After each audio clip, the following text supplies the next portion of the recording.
Sir ఇప్పుడు సజ్జల రామకృష్ణారెడ్డి గారిని మొన్న జరిగినటువంటి ఆంధ్రప్రదేశ్ ఎన్నికలు ఏవైతే ఉన్నాయో ఆ ఎన్నికల్లో వైకాపా పరాజయానికి బాధ్యుడిగా చిత్రీకరిస్తూ చాలా మంది విమర్శలు చేస్తున్నారు, మనం చూస్తున్నాం. దీనిని మీరు ఎట్లా విశ్లేషిస్తారు? నాకు వ్యక్తి కేంద్రకంగా అంటే ఇండివిజువల్ సెంట్రిక్ క్రిటిసిజం మీద ఎప్పుడు కూడా గౌరవం లేదు. ఒక ఇండివిజువలే అంత ఓడబూడి చేసే పరిస్థితి ఉంటే మనకి చాలామంది ఇండివిజువల్స్ ఇప్పుడు 100 సార్లు ఈ దేశాన్ని చంపేసేవారు. ఇండివిజువల్స్ చేయలేరు. అది ఒక ఈక్వేషన్లో ఒక్కొక్క ఇండివిజువల్కి అవకాశం ఉంటుంది. ఆ అవకాశాన్ని ఎవరైనా సరిగా వినియోగించుకున్నారు అనే కాంక్రీట్ ఎగ్జాంపుల్స్ తోటి ఒక కేస్ స్టడీ కింద అనలైజ్ చేసి చెప్తే దానివల్ల ఏమైనా ప్రయోజనం కూడా ఉంటుంది. ఎందుకనంటే మరోసారి ఆ తప్పు చేయకుండా ఉండడం. ఆ మొత్తం పరాజయానికి సజ్జల రామకృష్ణారెడ్డి గారిని బాధ్యుడిగా కాదు, ఏ పరాజయానికైనా రామకృష్ణారెడ్డి అక్కడ ఏం చేసేవాడో నాకు తెలుసు. అతన్ని ఒకవేళ ఇలాంటి ఈ ప్రచారంలో నా నమ్మకం ఓడిపోయిన పార్టీ వాళ్ళకి మొహం చూపించుకోవడం కోసం వాళ్ళు ఈ రామకృష్ణారెడ్డి వల్ల మేము ఓడిపోయాం అని చెప్పేవాళ్ళు ఉంటారు, ఖచ్చితంగా ఉంటారు. వాళ్ళందరూ కలిసి రామకృష్ణారెడ్డి నెత్తి మీద ఇది పాసింగ్ ద బక్ అంటారు దీన్ని. ఇది వాలీబాల్ లాంటి ఆట. ఎవడి చేతిలో బంతి ఉంటే వాడు అవుట్, వాడి చేతిలో ఉండకూడదు, వాడు బయట వేసేయాలి ఎప్పుడు. రామకృష్ణారెడ్డి అలాంటి మనిషి కాదు. అలా అతని నెత్తి మీద ఎవడైనా అది వేస్తే బంతి ఎవడో వీడు ఇక్కడ వేసాడు నాకు అని చేతితో పట్టుకునే అమ్మాయికుడు అప్పుడు అవుట్ అయిపోతాడు. దాన్ని క్యారీ అంటారు దాన్ని వాలీబాల్ టెర్మినాలజీలో. అలాగా రామకృష్ణారెడ్డి రియాక్షన్లో కూడా రామకృష్ణారెడ్డి ఎక్కడ తను డిఫెండ్ చేసుకునే ప్రయత్నమే చేయట్లేదు. ఒకటి. రెండు, అందుకని నేను అనుకోవడం అసలు అతనే సీరియస్గా ఈ విమర్శను తీసుకోలేదు. నాకేంటి మధ్యలో నాకు ఆ పార్టీకి ఏమీ సంబంధం లేదు, ఆ పార్టీతో నాకు సంబంధం లేదు. అందులో మనుషులు కొందరితో సంబంధం ఉంది. వాళ్ళల్లో మా రామకృష్ణే ముఖ్యుడు. మిగతా వాళ్ళతో నాకు ఉన్న సంబంధాలు చాలా బలహీనమైనవి. అంత పెద్ద నేను వాళ్ళని ఇన్ఫ్లుయెన్స్ చేయడం, వాళ్ళు నన్ను ఇన్ఫ్లుయెన్స్ చేయడం అసాధ్యం. అందుకని అది ఎవరి విషయంలో సాధ్యం. అంత కాస్త కోస్త రామకృష్ణ చేయగలడు, కానీ ఇలాంటి విషయాల్లో అతను ఎప్పుడు ఇంటర్వ్యూని కాలేదు. ఎప్పుడు అలాంటివి మేము చాలా మర్యాదస్తులం అందరం.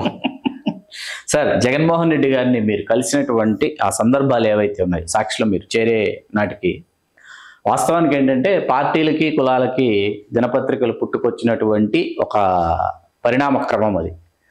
ఆ పరిణామ క్రమంలో జగన్మోహన్ రెడ్డి గారు ఒక ప్రాంతం నుంచి ఒక పార్టీ కోసం, ఒక కులం కోసం, ఒక సామాజిక వర్గం కోసం సాక్షి తీసుకొచ్చారు అన్నది బహిరంగ రహస్యం. అయితే మిగతా దినపత్రికలు ఏవైతే ఉన్నాయి, ఈనాడు కావచ్చు, ఆంధ్రజ్యోతి కావచ్చు, ఇవి కూడా ఒక ప్రాంతానికి ఒక కులానికి కొమ్ము కాశాయన్న విమర్శలు ఆనాటి నుంచి ఈనాటి వరకు వెల్లువెత్తుతూనే ఉన్నాయి. ఈ నేపథ్యంలో అసలు ఈ వర్గపోరుని, ఈ ఆధిపత్య పోరుని మీరు ఏ విధంగా విశ్లేషిస్తారు? ఒకటి, నేను దీన్ని ఇండివిజువల్ సెంట్రిక్ క్రిటిసిజం ఎలాగైతే తప్పు, అలాగే ఒక క్యాస్ట్ని ఒక దాన్ని అలాగా దాన్ని బలి చేయాలని చూడడం కూడా సరైన పద్ధతి కాదు. మీకు ఉదాహరణ చెప్పండి. సాక్షి మొదలు పెట్టినప్పుడు మొట్టమొదటి ఎడిటర్ ఎవరు? కేఎన్వై పతంజలి. అవును. పతంజలి ఎవరు? ఉత్తరాంధ్ర, అల్లమండ, బొబ్బిలి దగ్గర, విజయనగరం జిల్లా. అతను కులానికి ఎవరు? క్షత్రియుడు. అతను మన జగన్మోహన్ రెడ్డితో ఏమైనా కలిసిందే ఇతనికి? అసలు సంబంధమే లేదు, అసలు లేదు. తర్వాత నేను ఇంకో ఎడిటర్, మాది నేను పుట్టింది పశ్చిమ గోదావరి జిల్లాలో, పెరిగింది హైదరాబాద్లో. నేను నా అభిప్రాయాలు ఎక్కడ దాచుకోలేదు, ఎవ్వరి దగ్గర. ఎక్కడ అవకాశం వచ్చినా నేను మార్క్స్, ఎంగెల్స్ నాకు ఇంకేం తెలియదు. అందుకని నేను ఏం మాట్లాడాలో అదే మాట్లాడేవాడిని. నాకు అదే తెలుసు, అదే మాట్లాడతాను. నేను అదే నమ్మాను, అది కరెక్ట్ అనుకుంటున్నాను ఇప్పటికీ. ఆ విషయాలే నాకు తెలిసిన అంతలో నేను చెప్పేవాడిని. జగన్మోహన్ రెడ్డితో ఏమైనా సంబంధం ఉందా? దీనికి సంబంధం లేదు. అతని కులం నా కులం కూడా ఒకటి కాదు. నేను కులం పాటించలేదు, నా పెళ్ళికే పాటించలేదు. ఇక అతనికి ఏమి పొసగదు. ఒకటి. రెండు, మూడోది మా వర్ధల్లి మురళి, ఇప్పుడు ఎడిటర్. మురళిది తెలంగాణ ప్రాంతం, నల్గొండ జిల్లా సూర్యాపేట దగ్గర వాళ్ళ ఊరు. అతని కులానికి రెడ్డి కాదు, అతని కులం ఏదో మనం ఇక్కడ చెప్పుకోవాల్సిన అవసరం లేదు. అతను పైగా ఇలాంటి భూస్వామ్య కులం కాదు, అతను బీసీ, తెలంగాణ బీసీ. అతను చదువుకున్న రోజుల్లో మేము ఇద్దరం ఒకే సంవత్సరం మేము ఉస్మాన్ యూనివర్సిటీలో ఆర్ట్స్ కాలేజీలో చేరినాం. అతను ఎంఏ పొలిటికల్ సైన్స్లోను, మేము తెలుగులోను చేరాను ఒకేసారి. మేము అప్పటి నుంచి ఇప్పటిదాకా మాకు మా స్నేహం అలాగా జరుగుతుంది. మేము ఈ విషయాలు ఎప్పుడు మాట్లాడుకోం. ఎందుకని అంటే అతని గురించి జాతకం అంతా నాకు తెలుసు, నా జాతకం అతనికి తెలుసు. ఇంకా ఒకళ్ళనొకళ్ళు కొత్తగా పరిచయం చేసుకుని చెప్పుకోవాల్సినవి ఏమీ లేవు మాకు. ఆ ధైర్యంతోనే ఇక్కడ చెప్తున్నాను. ఏ రకంగా చూసినా మీరు 50% స్టాఫ్కి మీరు చెప్పింది అప్లై కాదు, అక్కడ సాక్షిలో ఇంకా ఎక్కువ ఉంటుందేమో, సేఫ్గా చెప్తున్నాను. ఒకటి. రెండోది చదివే వాళ్ళు కదా అసలు సాక్షి పెట్టింది వాళ్ళ కోసం. ప్రజాస్వామ్యం మీద నమ్మకం ఉంటే దేశం అంటే మట్టి కాదు, దేశం అంటే మనుషులు. పత్రిక అంటే యజమానులు కాదు, పత్రిక అంటే పాఠకులు అనే ఒక నమ్మకం ఉండాలి మనకు. మరి పాఠకుల్లో ఎంతమంది ఉన్నారండి? ఆ కులం ఎంత ఉంటుంది? అది దాని ఎంత పర్సెంటేజ్ ఎంత? అందులో ఓటింగ్ పర్సెంటేజ్ ఎంత? రీడర్స్ ఎంతమంది? అసలు అందులో రీడర్స్ ఎంతమంది? ఆ ఓటర్స్లో వీళ్ళు అవన్నీ చాలా తప్పుడు లెక్కలు. ఇవి చాలా తప్పుడు లెక్కలు. ఎందుకనంటే ఇవేవి కూడా ఇలాంటి మీరు స్క్రూటినీ చేస్తే ఒక్క ఆరోపణ కూడా ఇలాంటిది నిలబడదు. ఒక్క ఆరోపణ కూడా. ఒకటి, వీళ్ళలో కులగజ్జి ఉండదా, వీళ్ళకి రాజకీయ నాయకులకి కులాభిమానాలు ఉండవా అని అంటే ఉంటాయి. కులాభిమానాలు ఉన్నంత మాత్రాన కరోనా వచ్చినట్టుగా వచ్చేసేటట్టు అయితే ఎప్పుడో చచ్చిపోయేవాళ్ళం. ఇప్పుడు కాదు, ఎప్పుడో సార్లు చచ్చిపోవాలి మనం ఇప్పటికి. ఈ పాటి అది సాధ్యం కాదు. మనిషి బేసిక్గా మనిషి మానవత్వంతోనే ఉంటాడు. మానవత్వమే చివరికి మిగిలేదు.